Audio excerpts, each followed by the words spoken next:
welcome back. It's a wicked and wild Wednesday here on Liquid Lunch on Newsmax TV. The markets are just meandering right now. I don't waste a lot of time because I got my favorite mix-it-up duo is here again.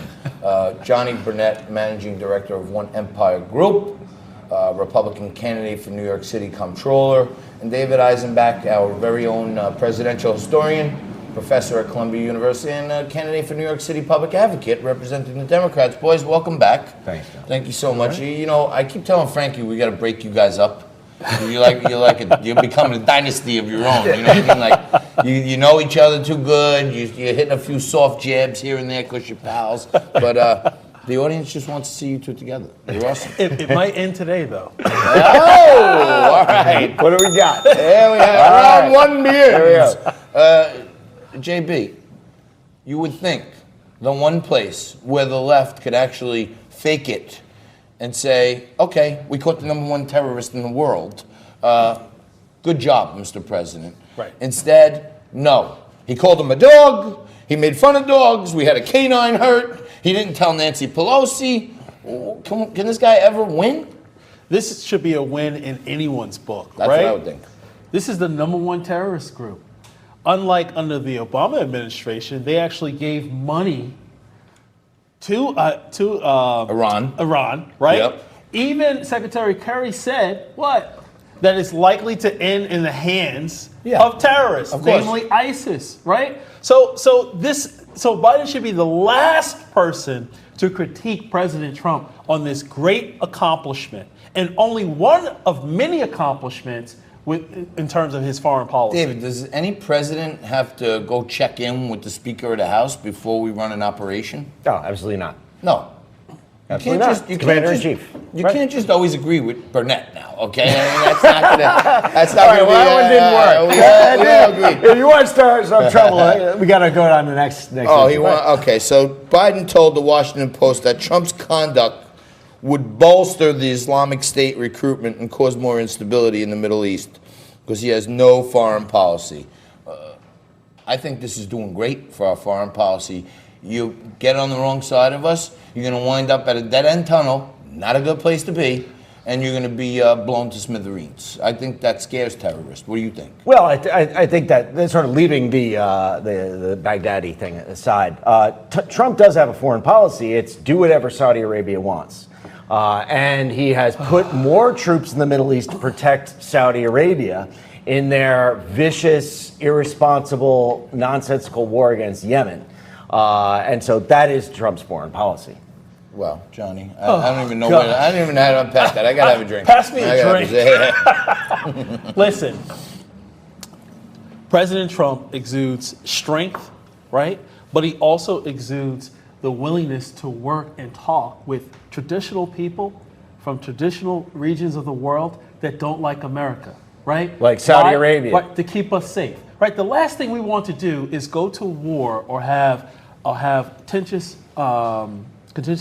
conflict with a country that has the two highest pillars of Islam, right? You talk about going into the Middle East, right, for our own economic I'm not interests. saying go to war with Saudi Arabia. I'm saying we don't have to defend their oil fields while they're committing this horrible, horrific war against the poorest country on earth. That's Yemen.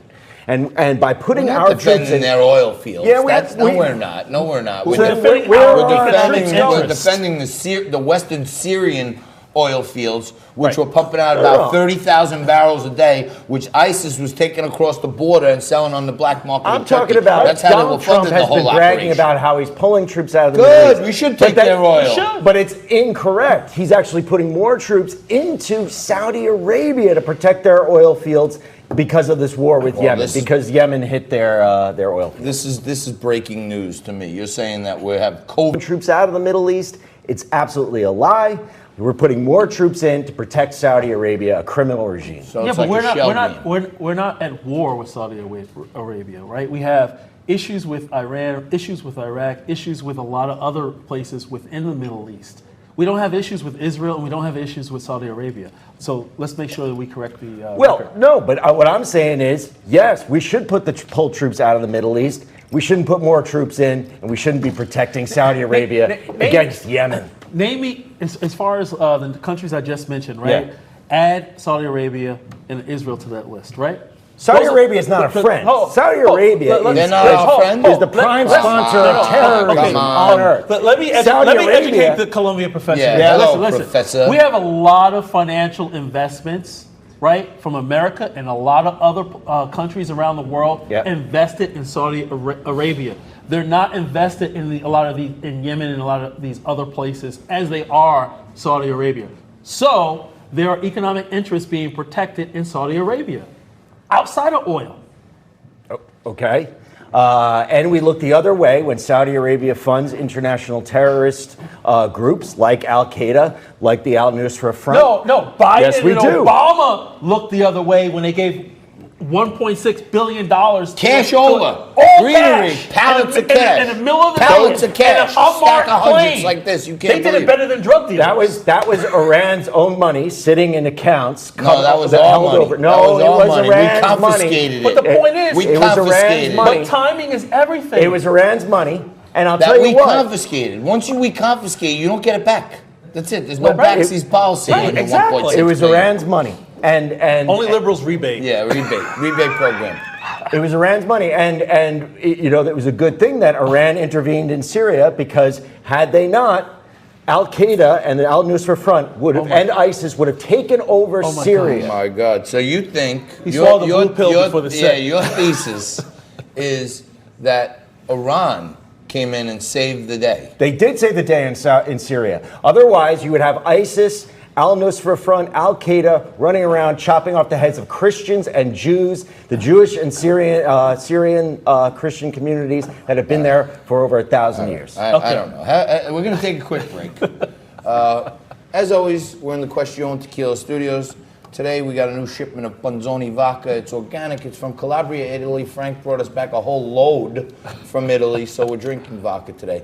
I'm going to calm these guys down with a quick shot, and then we're going to come back and mix it up some more right after this. We're going to be talking about this whole entire impeachment debacle coming up right after.